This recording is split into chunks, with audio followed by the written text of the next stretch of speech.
The mother of a young girl bitten in a gruesome dog attack at Balboa Park is calling for changes after the dog was allowed to go home after the incident. New at 6, 10 News reporter Michael Chen looks at the response she got from animal control when she demanded that dog be taken in.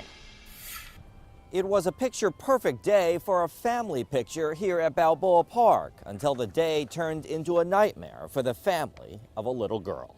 She was down here. Courtney Schwalbe says her 3-year-old daughter Kennedy and her sister were looking at the fish that October day. A photographer snapping candid photos when this happened. I heard the scream and I just knew that it was my child. Schwalbe, retrieving something from the stroller, ran to her daughter.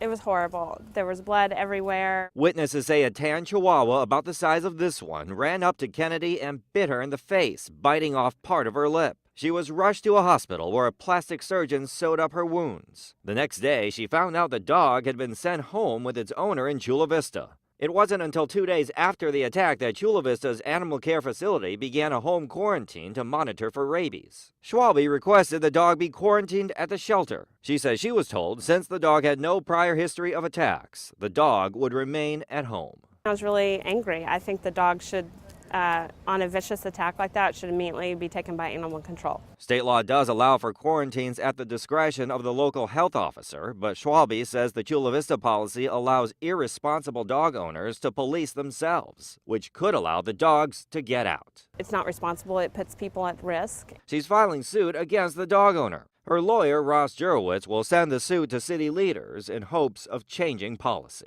Onus should be on Chula Vista to put the victim first and not the dog and its owner. My daughter's really self-conscious about her scar, and I would never want another family to have to go through this. Michael Chen, 10 News.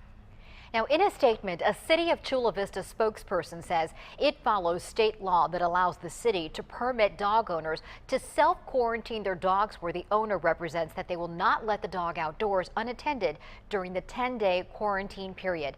They also added officers monitor the dog during that quarantine period.